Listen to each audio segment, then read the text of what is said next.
They say mirrors never lie, that they simply reflect what stands before them. But I've come to learn something different. Sometimes they remember, and sometimes they watch. I moved into a small apartment on the edge of the city. It wasn't much. Old, dusty, with a leaky tap and flickering lights. But it was quiet, and it was mine. The landlord mentioned that the previous tenant left in a rush. Didn't say why. Just that she stopped paying rent, packed a few bags, and was never seen again. Odd. But I didn't think too much of it. That was until I saw the mirror. It was the only thing left behind. Tall, heavy, with an ornate wooden frame, carved roses at the corners, and strange little patterns that almost looked like eyes along the sides.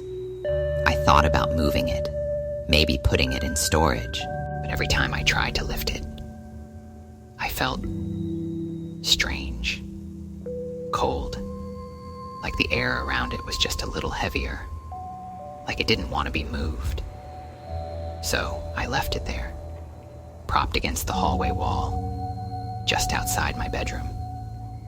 That night, as I passed it on the way to the kitchen, I caught a glimpse of myself. Only, it didn't feel like I was looking at me. There was something wrong with the way my reflection moved. Or didn't move. I blinked. It blinked. I turned my head. So did she. But her eyes didn't quite follow. They stayed fixed on me, like she was staring through the mirror instead of back at me. I shook it off, told myself it was the lighting. Maybe I was tired. Maybe I was just imagining things. But the next night, I saw her again. I was brushing my teeth in the bathroom. The hallway mirror was behind me, slightly visible through the open door. I wasn't looking directly at it, but I saw something, a movement, just the edge of it, like someone standing still, watching. I turned. There was no one there. I walked into the hallway slowly. The mirror stood silently, still, but the reflection wasn't mine. Not really. It was a girl. She looked like me, wore what I wore. But her skin was paler, her lips too red. And when I moved, she didn't. She stood, frozen, eyes locked to mine. And then, she smiled. Not with kindness. It was the kind of smile that felt too wide, too sure, like she knew something I didn't, like she was waiting. I covered the mirror that night with a thick blanket. I told myself if I couldn't see it, it couldn't bother me. But around 3 a.m., I woke up to the soft sound of tapping, like fingers, tapping on glass. Slow, deliberate.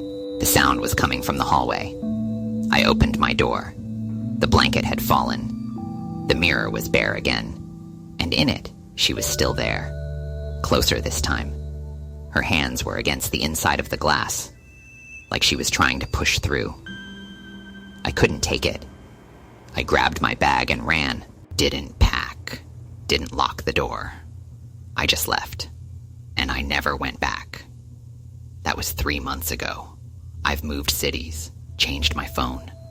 I even avoid mirrors now.